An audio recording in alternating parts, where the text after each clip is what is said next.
இப்போ XYZ company எல்லாமே அப்படி ப்ராஜெக்ட் கிடையாது. உங்களுக்கு வர ரெஃபரல் கமிஷனாக இருக்கலாம், ஸ்டேக்கிங் ஆர்ஓயாக இருக்கலாம். அதை நீங்கள் செல் பண்ணணும்னா இன்னொரு ஆள் கிட்ட நீங்கள் போயிட்டு கையில் அந்த விதத்தில் வித்தியாசமாக யோசித்தோம். ரியலான யூஸ் கேஸ்ன்றது உங்களுடைய பர்சனல் யூஸ் கேஸ்க்கு நீங்கள் யூஸ் பண்ணலாம். அதுவே உங்களுக்கு தேவைகள் பத்தாது. ஒரு ஃபேமிலியில் மினிமம் ஒரு 3000 5000 ரூபாய்க்கு மளிகை பொருள் வந்துருமா, விலைவாசி ஏறிட்டே போகுது. எனக்கு நினைவு தெரிஞ்ச ஒரு லிட்டர் 1025 ரூபா 30 ரூபா வந்து நீங்கள் 140 ரூபா. ஸோ 1000 ரூபாய்க்கு வாங்கினா 2 பக்கெட் வரும், 2 பை வரும். இன்னைக்கு 3000 ரூபா வாங்கினா கூட 1/2 பை வராங்க. அப்படி இருக்கு. ஸோ யோசிச்சு பாருங்க, உங்களுக்கு வர ரெஃபரல் கமிஷன் எடுத்து, உங்களுக்கு வர ஆர்ஓ எடுத்து, இப்போ ஆர்ஓஎஸில் வவுச்சர் கிரியேட் பண்ணலாம். வவுச்சர் கிரியேட் பண்ணி அதை எடுத்து போய் 100% நீங்கள் இ-காமர்ஸில் யூஸ் பண்ணலாம். அப்படி கொண்டு வரும். அப்போ உங்களுக்கு வர இன்கமையோ காயினோ உங்களுடைய பர்சனல் யூஸ் கேஸ் வச்சு ஒவ்வொரு வீட்லையும் ஒரு 10,000 காயின் போய் ரீச் பண்ண முடியுமா? 1200 ரூபா மாதத்துக்கு ரீசார்ஜ், வருஷத்துக்கு 12,000 ரூபா, 3 வருஷத்துக்கு 36,000 ரூபா. ஒரு ஃபேமிலி 10,000 காயின் ஸ்டேக் பண்ணிட்டா 3 வருஷத்துக்கு ரீசார்ஜ் பண்ணி 3 வருஷத்துல காயினுடைய விலை 5 ரூபாய் இருந்தாலும் 10,000 காயினுடைய மதிப்பு 80,000. வாய்ப்பு இருக்கா இல்லைங்களா? ஸோ யூட்டிலிட்டி பில் பேமெண்ட் ஏன் இம்பார்ட்டன்ஸ் தரேன்னா, ஒரு நம்பர் ரீசார்ஜ் ஆகிறதுக்கு 300 ரூபா, 1 கோடி நம்பர் ரீசார்ஜ் ஆகணும்னா 300 கோடி ரூபாய் INR தேவை.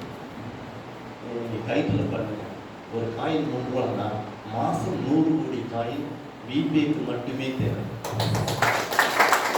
மாதம் 100 கோடி காயின் பிபிஐக்கு மட்டும். நான் இபி பில்லாம் போகல, கேஸ் புக்கிங் போகல, ரீசார்ஜ் மட்டும். 500 கோடி காயின் ஸ்டேக் ஆனாலும் 4% மாதத்துக்கு 20 கோடி காயின் தான் வெளியேறும். நான் பிபிஐயில் டிமாண்ட் மட்டும் 100 கோடி காயின். ஒரு ஸ்டேட்டுக்கு 1 கோடி நம்பர்ஸ், 4 ஸ்டேட்டுக்கு 4 கோடி நம்பராக இருந்தால் மாதத்துக்கு பிபிஐக்கே 400 கோடி காயின் தேவை. ஸோ ஏன் ஃபஸ்ட்டு பிபிஐவை லான்ச் பண்ணணும்னா, நீங்கள் இ-காமர்ஸில் ப்ராடக்ட் வாங்கணும்னா கடைசியாக இப்போ என்ன பண்ணுறோம், QR கோடில் தான் ஸ்கேன் பண்ணணும், ஜிபே. இனிமேல் அதை நம்ம பிபிஐயில் பண்ணணும். ஸோ அடுத்தது அட்வர்டைஸ்மெண்ட் ஆப்புக்கு வரும். எந்த கடையில் என்ன ஆஃபர்னு தெரிஞ்சுக்கிறது. அந்த கடையை விளம்பரப்படுத்துறது மட்டும் கிடையாது. மிஸ்டர் நாராயணன் திருவண்ணாமலையில் ஒரு ஜுவல்லரி ஷாப்போ ஒரு டெக்ஸ்டைலோ வச்சுருக்காங்க. எந்த கடையில் அவர் கடையில் என்ன ஆஃபர்னு தெரிஞ்சுக்கிறதுக்கு அவர் விளம்பரப்படுத்துறதுனாலே மாதத்துக்கு குறைஞ்சது ஒரு 5000 செலவு கொடுக்கும்.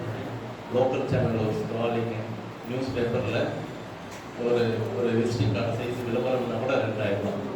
அது கூட அந்த நியூஸ் பேப்பர் அடுத்த நாள் பழைய நியூஸ் பேப்பர். உங்கள் விளம்பரத்தை எத்தனை பேர் பார்த்துருக்காங்க, அந்த டேட்டா பேஸ் உங்கள்கிட்ட இருக்கா? பட் நம்ம ஒரு ஆப்பை லான்ச் பண்ணுறோம். இந்த ஆப்பில் நீங்கள் ஒரு 3 அட்வர்டைஸ்மெண்ட் 4 அட்வர்டைஸ்மெண்ட் நீங்களே போஸ்ட் பண்ணிக்கலாம். ஒரு மாதத்துக்கு அந்த ஆப் உள்ளியாது இருக்கும்.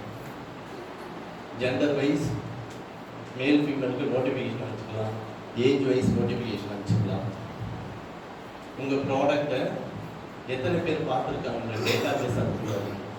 சன் டிவியில் பல லட்ச ரூபா கொடுத்து நீங்கள் ஆடு கொடுத்தாலும் எத்தனை பேர் பார்த்துருக்காங்க டேட்டா பேஸ் உங்கள்கிட்ட இருக்கணும். இப்போ நம்ம இந்த சேலத்தில் எந்த கடையில் என்ன ஆஃபர் நம்ம சொல்ல முடியுமா? சேலம் பீப்புளாலே சொல்ல முடியும். கரெக்டாக இது எல்லாமே டுகெதர் ஒரே இடத்துல பார்க்கறதுக்கான ஒரு ஆப்பை நம்ம லான்ச் பண்ணுறோம். அந்த ப்ராஜெக்ட் பேர் வந்து பை மோர். 100 ரூபா கொடுத்தீங்கன்னா 200 ரூபாய்க்கு பொருள் வாங்கிடும். Buy more. இ-காமர்ஸ் சைட்லேருந்து பிக் நவ் அப்படின்னா அவ்வளோ ஹாட் ஆஃபர்ஸ் இருக்கும். உடனே எடுத்து கொடுத்துருக்காங்க. யோசிச்சு பாருங்க, நாராயணன் திருவண்ணாமலையில் ஆடு கொடுக்குறாரு. லோக்கலில் இருக்கிற கஸ்டமர் வாக்கிங்லேருந்து வாங்கிப்பாங்க. இப்போ தமிழ்நாடு முழுவதும் அவருடைய ப்ராடக்டை ரீச் பண்ணணும்னா அங்கே இந்த இ-காமர்ஸ் அவருடைய சப்போர்ட் பண்ணுறாங்க. அப்போ அவருடைய கஸ்டமர் பேஸு பெருசாக, கஸ்டமர்கிட்ட இருந்து பேமெண்ட் வாங்கி கொடுக்கறதுக்கு விபே இருக்குது. அவர் சிங்கிள் விண்டோவில் எல்லா சொல்யூஷனும் முடிஞ்சிடுச்சா? இதுக்காக மாதம் அவர்கிட்ட நான் ஒரு 1000 ரூபா கேட்டால் கொடுப்பாரு மாட்டாங்க. தமிழ்நாட்டில் 10 லட்சம் கடைகள் இருக்குது, 20 லட்சம் கடைகள் இருக்குது. 10 லட்சம் கடைகள் மாதம் 1000 ரூபா கொடுத்தா 3 கோடி ரூபா INR கொடுப்பாங்க. கரெக்டாக கொடுனா கொடுப்பாரு, கொடுக்க மாட்டாங்க. இப்போ மாதத்துக்கு 100 கோடி ரூபாய் கம்பெனிக்கு வருமானம் உள்ள ஒரு ப்ராஜெக்டை கைட்டாக கொடுக்கணும் கேட்கும் வாய்ப்பு இருக்கா?